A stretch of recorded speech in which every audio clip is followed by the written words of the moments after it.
Part 3, and we have the new speakers, complete in their box. Here they are. Nice fancy speakers. Kind of a shame they have to go behind the car panelling, but they shall be installed, and they look awesome. These are, hang on, let's get the box. 200 and something, 210 watts peak with 75 watts RMS. It actually says 70 there, but actually on the back magnet it says 75. But yeah, nice little set. These should go nicely. They've got tweeters built in, combined with the tweeters in the car. We should get a fair frequency range of music, bearing in mind these, I think these are mid-range or something, I don't know. One thing I never get, why do they call speakers drivers when the drivers would technically be the amplification circuit in the actual radio head itself, or amplifier, external amplifier you might use externally? I never get why they call speakers drivers. They do not drive anything. They are purely a passive component. They're not active. Someone please explain this to me. Anyway, to the car! Here's a door we prepared earlier. Literally, last night. There's the new speaker. In fact, I'm going to end up replacing both the speakers because my OCD's determined that. They must be both matched.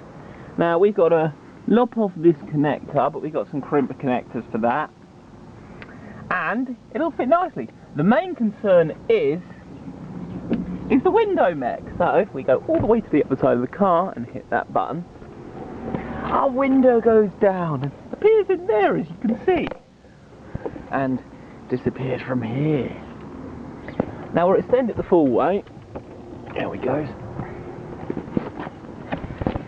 So let's pop the speaker in and see if we have contact. So you lot of the YouTubes can sit in a precarious position there. I'll be putting our speaker to see if it comes into contact with the window and if we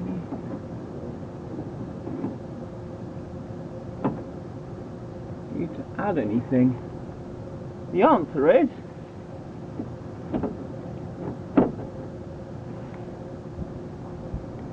a big fat I don't know at the moment. It's not showing any direct properties, so we are going to do this. We're going to pretend our hands are screwed and find that there is the most tiniest gap that I can fit.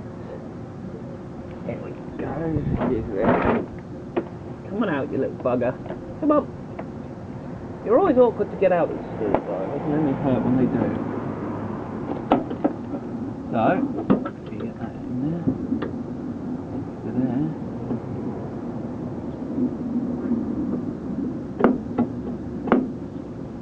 It's a very, very thin gap, but it's there. These speakers do not collide with my window and thus won't break anything, which is fantastic news. Unless, of course, someone rams into the side of the door, but by then you're worried. You're more worried about more than just your windows. But yeah, they fit in perfectly. With about a millimetre to spare. I can feel it quite nicely. Not in contact with the window at all. No need to add extra washers. That can just go straight in. Fantastic. Now, if you excuse me, I've got to route this cable around the back here because, as you can see, the wires go to the back. So, we'll see you when we get to the crimping, or whenever I decide. Okay, little tip. If you're dealing with these types of screws for your mounting option, get some standard bolts to temporarily hold it in place. Then, when you get these, get them roughly lined up central. These things never want to go in central. Get a set of pliers to hold this unit in. and screw it in, and your fingers will thank you. Screw it in the whole way and your fingers will thank you, trust me. There's been a fair amount of foul language and whatnot of frustration, and I finally found a method that works, that leads to fingers which aren't completely trashed. Anyway, I would play you some tunes, but I can't be bothered to remove the copyrighted CD. But it's in! Look at it! It's in, it's strong, and it doesn't make the panels vibrate. Eee! And it looks a bit more snazzy than, well, that. So I think we'll do the other one, so we have a matching pair. That makes more logical sense to me. So we'll get out the Dremel, the power tool, and maybe do a bit of a time lapse for you guys. Depends how long it takes me, but hey, might as well give it a go. I'll download the data off the camera. Shall I bring the laptop down so I can quicker down, transfer the data off, so I just not bother with a time lapse, because I know this thing can only do 12 minutes at a time. Yeah, I'll see what I've got in other camera equipment I can use, and then I can just splice this on later.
that the speakers went in lovely.